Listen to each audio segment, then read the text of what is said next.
Right then, we're back at Mum and Dad's. Today we're getting the shower second fix, I guess is what you call it. Daddy-o's been a very good boy, haven't you, Dad? And you've changed those gate valves in the airing cupboard for lever valves. Yeah. So now the water shuts off. What I'm going to do is get that waste in. So we're going to show you how to do that nice and close up. It's a little bit of a tight one. Just because the foam, when you go away, just obviously expands a bit. Just got to get in there, make sure there's the trap's not being impinged. Then we're going to get this valve on and probably put the riser in. Then we'll silicone up these gaps down here. Anyway, remember, all the tools that I use in this video, you can buy on our Amazon store. I'm sure you know the rules now. You can hit the subscribe button as well, and maybe even bang a thumbs up. All that fun. Let's get on with the video. Hold time. Right then guys, go over to our interactive house if you want to learn more about the plumbing, and if you can't do this job yourself, then go over to our Find Your Plumber service and find a plumber in your local area to do it for you. Oh my God. We know now, right, we've got this going downstairs already. I can pull this out of here, but as you can see, just under there, we've got a rubber seal that's going to seal to the bottom of our shower tray, just around there like that.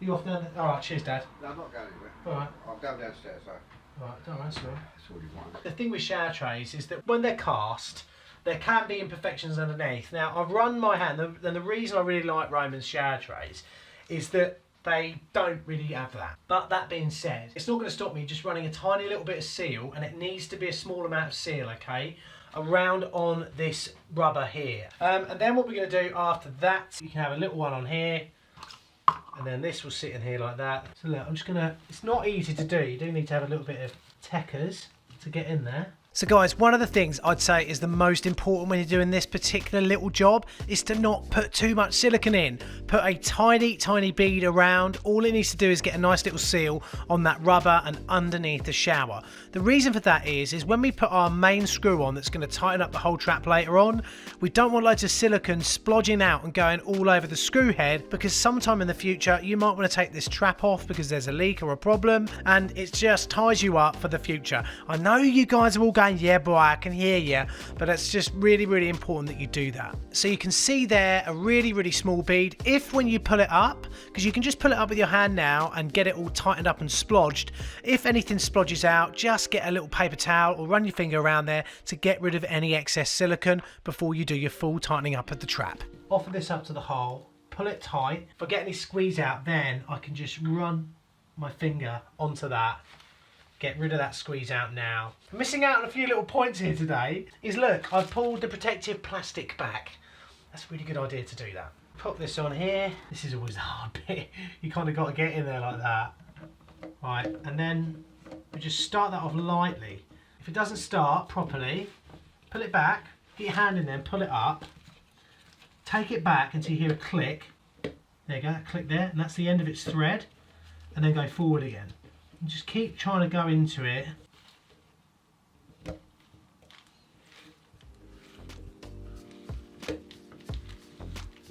So just to reiterate that point there, wind it back, and that is anti-clockwise until you feel the click, and then start winding forward again. That will stop you cross-threading it. And now look at that, we've got that lovely and tight. I'll tell you now, that won't be going anywhere.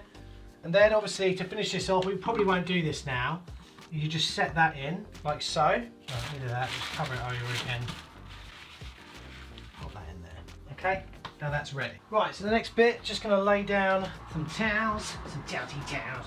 Oh man, are you gonna keep doing that today? Is that your plan? Right, so water's off. Dad put those lever valves in, so that's all good. We are gonna get a little bit of water out of here. We got away with that one all right. Praise the Lord. Praise the Lord.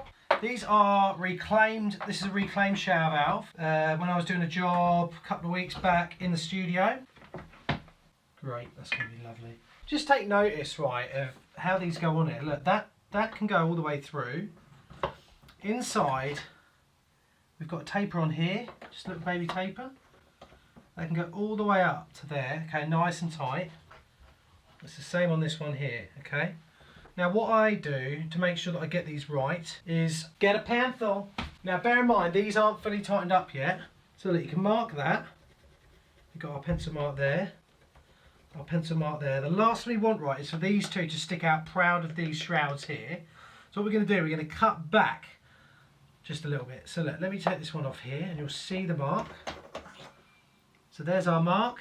If we cut back a little bit, that's going to give us enough room for our olive, but also we're not going to stick proud and stop this from tightening up on our second fix. Just want to say, this is how ledge these are. These ratchet cutters smocks are insane. Look, I love the way you can just take them off, take them on your bag, and they're on again. They're absolutely brilliant. So here are our marks. I can just pull these off now. I'm just going to cut a little bit back from those marks. Right there.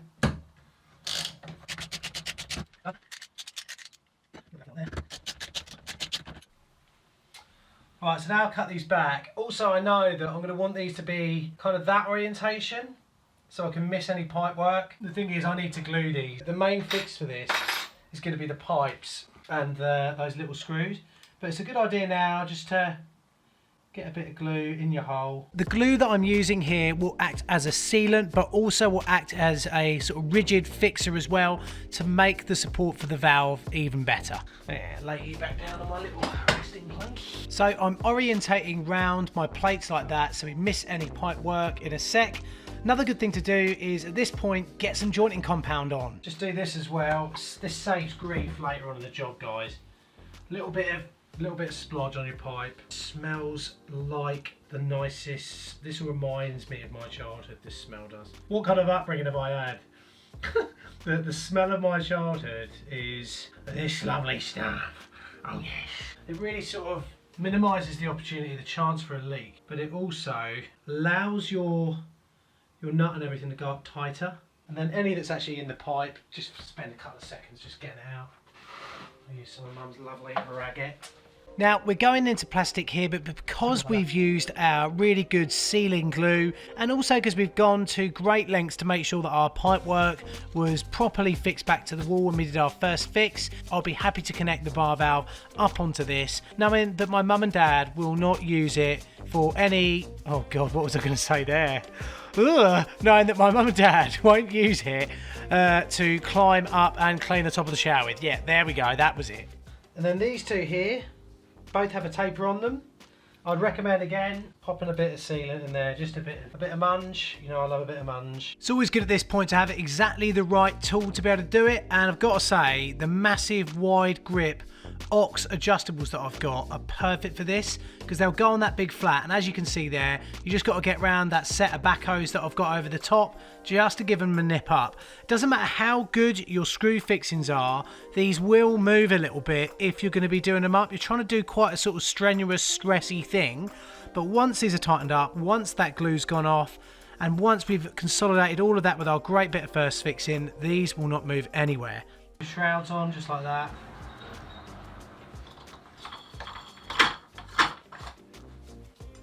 We've got two rubbers in there with gauzes on them.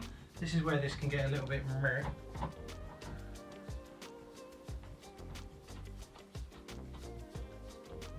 Remember what I said about starting? Hear the click and then go on the click. So go back, feel for the click. There it is. And then start going forward again. You're a lot more likely to get that tight where it needs to be. To tighten up the nuts properly, you can use a rag to go around on the chrome to prevent you from scoring the chrome. I know guys who use a bit of masking tape. I've seen people use gaffer tape. I've seen people even use rubber hose around it, all those special constrictor rubber tighteners as well. Everyone's got their own way of doing it. This always works for me. You just got to be careful. Right, so I want to get my riser in. I want it central on this here. What I'm going to do is just measure over, get my centre, which on this is 75. Now, the buble, we'll get the Michael in there. I always think it's a good idea to have a pre-built riser so you know exactly what heights you're going to be going at. Now, I know some of you are going to say there's a certain height that you should always go by, or some reg or whatever it may be, but a lot of the time you're constricted because you're working in a thatched cottage or something like that and it doesn't have the ceiling space that you want. Once you've got your riser height and everything, you can mark the centre of your brackets on the vertical line you've just used your Michael Bublé to get, and then you've got your crosses, haven't you? So you can just drill straight into them and get your riser fixed to the wall. So the reason that I do all this sort of work first before I do any silicone in is it's just all the dust work. I'll always pop a plug in the hole, then I'll fill that plug hole up with a little bit of glue, and that means we've got an even better fixing for the riser rail, which does tend to get a little bit more manhandled as you move the heights up and down and all that sort of thing.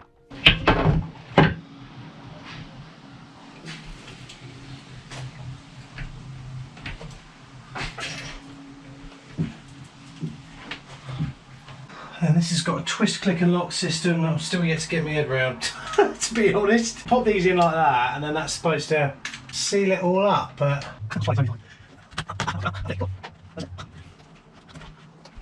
Oh, there you go. Cool.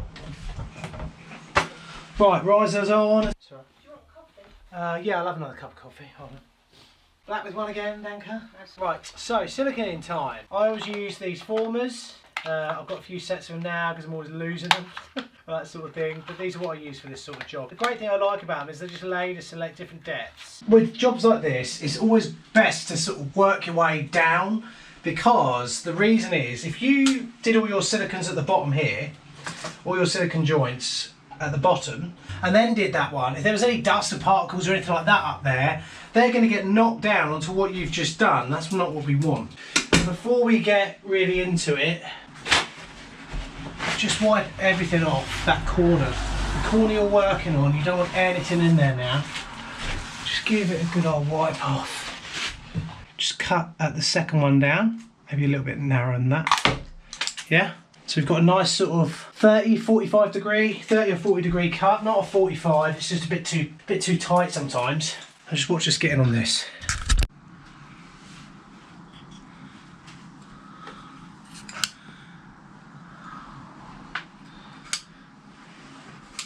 The other benefit of using these formers is that when you're moving them up and down the corner, their shape naturally pushes silicone further into the joint, ensuring that you get a really good silicone watertight seal.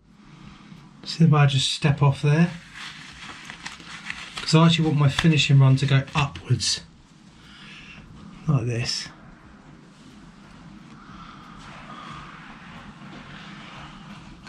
And there you go, beautiful silicone seal. Cut that top off. Now, because we have got to make a really good seal with this, I'm going to push down into the silicone gap to make sure that we get a good centimetre to an inch of silicone going down in the gap between the shower tray and the wall. Now, a lot of you mentioned in the other video that we did that they wouldn't have done it this way round, that they'd have put the shower tray in first and then the wall over the top of the shower tray. I've done it like that, it works absolutely fine, but I'm also confident enough in my silicone in to know that I'll get this to work fine as well. Now, I know you're seeing a lot splodge out, but that is because I'm really firing it down, giving it an absolute wang of it, just to make sure. I mean, silicone's not that expensive, is it? But leaks are. We don't be cutting all this out later on, wasting our time because we didn't put enough silicone in. I use large now, and in a minute we'll use a smaller size maybe. Right, now because we've done that little bit of work there, we can now select a slightly smaller profile, about 8mm. Run that off, and that's the same size that we did. Now look at that coming off like that. Look, all the way down, really neat. Lovely neat one there. Just go around the other side now and do that. Based in Mount Airy, North Carolina, quintessential small town America, and supposedly the real life model for the fictional Mayberry of the Andy Griffith Show. Of course, I thought I'd better let you know what I'm listening to while I'm doing this lovely bit of silicone in. This is Louis Theroux's book, Gotta Get Through This. Yeah, real funny name. And you'll be able to find that on our Amazon store. Click on the links below. Some of you guys just asked what I listen to, and the best way for me to link to that is to pop it in the Amazon store. And especially the storybooks, the best way of listening to them nowadays is on Audible. So sign up on Audible on Amazon, and you can download it and have a little bit of a listen. Anyway, I've got all this silicone in done. I heard a little bit of a furore outside. Look at the abuse when I went into Mum and Dad's garden and found what was happening. Look at the pure joy in his face. Are you happy, Jack? Look. Round his arse. Oh God, Jack! This is exactly what it's all about, isn't it? Oh, I'll fit your shower, and you can. Look how happy he looks. With Rudy, on the other hand, Rudy. Jack says, "Please help me. Take me away from these horrible people." So when that bucket gets filled up, is that when he knows? He's like, oh. No, he sees the jug and the shampoo. Oh, the jug and the shampoo, yeah. The No, chops, he doesn't 'cause like he's it. nervous. I mean, listen, this is the dog that'll plunge in the river at the slightest hint. But be washed out, yeah, but look here, you're manhandling his doghood, Dad. Well, you've got to. I'm not wash touching it. his doghood. Wash the dog's cock. It gets truly sickening now. Don't worry, I've reported my mum and dad to the RSPCA. Come on, Jack, lay down. Right, I come on, tell lay you what, down. Come on, Jack, roll over. I Then don't like to hurt him because he might snap his bloody legs or Oh, something. poor boy's He's gonna legs snap won't. his Yeah, legs. yeah. Right, Dad thinks he's made out of twig. Just roll him over. There you go, look at that. Oh, look. Stay. You need your belly wash, There, Jack. baby dog. Are you going to keep him there while I pour some water? Yes. You need your belly wash, Jack. Stay. Jack. You're going to have cold water around the genitals now. Oh, poor boy. Oh, doggeree. Right, whilst all that is going on, we are going to be going up here to finish off this little bit of work. So, our shower is up there above us, okay? That's where the shower is. So, because I want to make this next video, because it's really quite a fixed, small subject, I'm going to divide it into another video so people can find it. It's really important that people can find this particular video because it is quite an unusual one. Probably going to call it something like shower waste lifter pump without a drop or something like that. Anyway, it's going to be in the next video. I'll be installing a Stuart Turner lifter pump below the shower in the garage where I am now, and I'm going to show out for you in a diagram how we've done all that, how it's done. It's going to be a fairly short video, but I think it's just better that we do that. So that's going to be in part 3 or 4, something like that. I don't know. Anyway, let's leave it with Jack having an absolutely brilliant time. He's having a great time out here at the moment. Oh yeah, look at this. Oh, look at you. Aren't you a happy dog? How's that then? There Jack, we go. what do you say? You say, everyone join the AL Army. Click here for the latest video. Click here to go to my vlog and click up here to subscribe. Anything else you'd like to say, Jack? Get in touch and finally, you're my lovely family. Now I got that later shower down. I'm sure there'll be some trolls out there, but they next thing's there for hair. About it, we'll see if we'll be okay now. Are you gonna use your fingers like that? Are you gonna smooth those silicone like that? You probably get bacteria. Are you gonna look at me on the back spot? Come up on the silicone. The shower's not see you properly. Give me a shower, right for power. Give me a wash when I feel scrub. Give me a time, guys, I want it, baby. Give me a time, guys, I want it. Don't you waste your time telling us what's right. 'Cause we don't have to silicone. Thanks for watching today, guys. Hit that subscribe button. Check out Tons of James. Join the AL Army. And, of course, watch our very latest video. See you soon.